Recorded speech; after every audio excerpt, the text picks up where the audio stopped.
Le Ghana va-t-il dépasser son budget avant les présidentielles de novembre?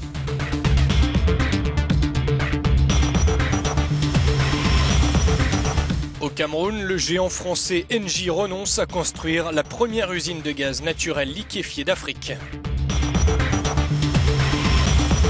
Doper le commerce local et le tourisme, une priorité au Burkina Faso, 6 mois après le terrible attentat islamiste.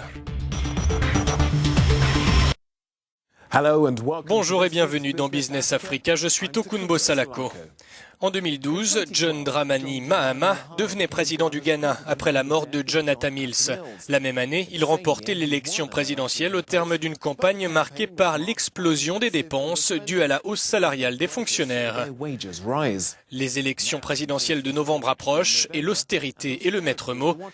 Ken Karuri et Jean-David Miamlé veulent savoir si cela permettra à Mahama d'être réélu.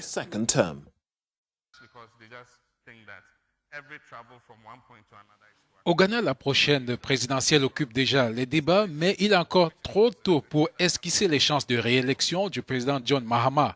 Pour le moment, le gouvernement est en train de gagner son pari de passer une année électorale sans crise financière. En 2012, lors de la dernière présidentielle ghanéenne, le déficit budgétaire avait doublé pour atteindre 11%, l'un des taux les plus élevés de l'Afrique à l'époque. Le président sortant a entrepris une campagne d'explication intitulée « Rendons compte au peuple ». Il est question de mettre en évidence les dépenses d'infrastructures dans l'espoir que les électeurs réaliseront les efforts accomplis durant la période d'austérité et percevoir les signes de progrès. Christiana Ablaté, une commerçante, n'est nullement impressionnée. Toutes ces dépenses ont été réalisées par notre président. John Mahama gère pour nous et il fait tout cela pour pouvoir gagner la faveur des électeurs afin de battre l'opposition. À mon avis, il est inutile de dépenser de l'argent pour des futilités, dit-elle. Le dépassement budgétaire opéré en 2012 par le gouvernement du National Democratic Congress, le parti au pouvoir, couplé à la chute des prix des matières premières, ont nui à la réputation du Ghana, présentée naguère comme l'une des plus promoteuses destinations pour les investissements en Afrique. En 2011, la croissance économique a frôlé 15% du fait de la bonne tenue des prix de l'or, du cacao et du pétrole. 4 ans plus tard, la croissance a dégringolé à 4%. L'inflation reste encore très élevée, la dynamique de croissance a également ralenti. Nous n'avons pas encore la croissance optimale, la situation financière est encore très précaire. Il n'y a pas assez d'argent et on se serait attendu à ce que le gouvernement puisse emprunter de l'argent à la Banque centrale pour réellement financer une partie de son budget.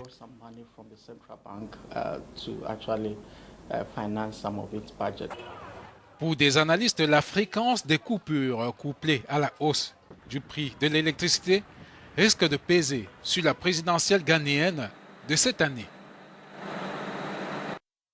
Le géant français de l'énergie, Engie, anciennement GDF Suez, a décidé de revoir ses plans concernant la construction au Cameroun de la première usine de gaz naturel liquéfié d'Afrique. Les travaux devaient commencer au début de l'année pour une livraison fin 2017, mais malgré une demande accrue sur le marché domestique comme à l'export, la chute mondiale des prix a contraint la société à mettre un terme à son développement, comme l'expliquent Ken Karuri et Jean-David Miamlé.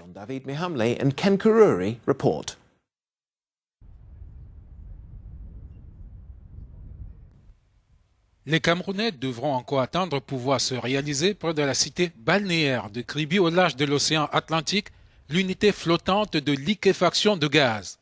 Cet ambitieux projet, piloté par la multinationale Engie, en fait l'ancienne GDF Suez, a été suspendu. Contacté par African News, Engie, par son attaché de presse, s'est contenté du minimum de précision. Les partenaires du projet Cameroun LNG, SNH et Engie ont finalisé début 2016 les études d'ingénierie. Comme partout dans le monde, les conditions de marché n'étant pas favorables au développement de projets de moyenne et de grande taille de liquéfaction de gaz naturel. Le projet a donc été mis en pause avant la prochaine phase de développement. Cette usine flottante devrait transformer du gaz naturel pour les besoins du marché international et local. Il était prévu de produire un peu plus d'1 million de mètres cubes de gaz par an et 30 000 tonnes de gaz domestique pour le marché camerounais à partir de la zone de Kribi qui recèle des réserves de 500 milliards de mètres cubes, expliquent les experts. L'investissement prévisionnel de cet ambitieux chantier prévu pour durer 8 ans est de 13 milliards de dollars. Ce sont ainsi 1 millier d'emplois temporaires durant la période du chantier et une centaine d'emplois permanents qui sont ainsi mis en veilleuse en attendant des jours meilleurs. Le dernier sujet de la semaine nous vient du Burkina Faso où des artisans locaux sont en grande difficulté 6 mois après l'attaque mortelle par des militants islamistes d'un hôtel fréquenté de la capitale. L'économie et le tourisme ont été sévèrement frappés et le gouvernement lance un nouveau plan pour endiguer la hausse du chômage. Elvis Beau et Jean-David Miamlé nous en disent plus. L'artisanat dans une phase critique 6 mois après les attaques djihadistes dans la capitale burkinabé. 4 millions d'artisans ont vu leur chiffre d'affaires chuter avec la rareté des touristes. Les artisans du bronze qui travaillent au Centre national d'artisanat d'art touchent le fond faute de clients. Ça nous fait un peu peur. Oui, parce que notre métier on vit ça avec... c'est les touristes, la plupart des touristes, c'est eux qui viennent payer nos pièces et ainsi de suite, quoi. Donc s'ils ne sont pas là, vraiment, ça devient autre chose, quoi. Depuis le début de l'année, le nombre des touristes a chuté de près de 9%.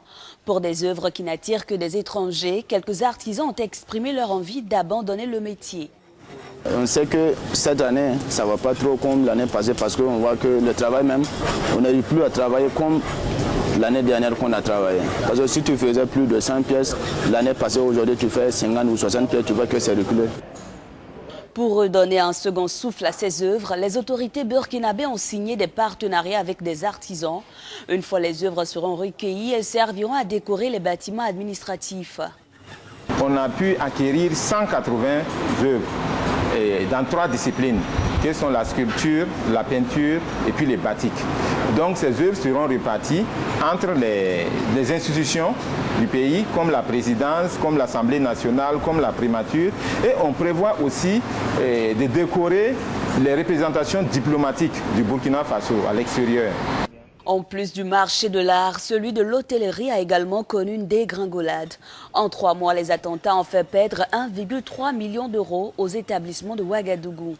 Dans ce pays sans ressources naturelles, l'apport du tourisme est capital pour l'économie.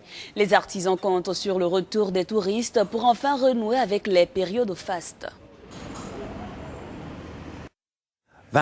C'est tout pour cette semaine. Continuez à partager votre opinion sur nos réseaux sociaux. Et n'oubliez pas, il y a toujours plus d'économies sur africanews.com. Merci de votre attention et à la semaine prochaine.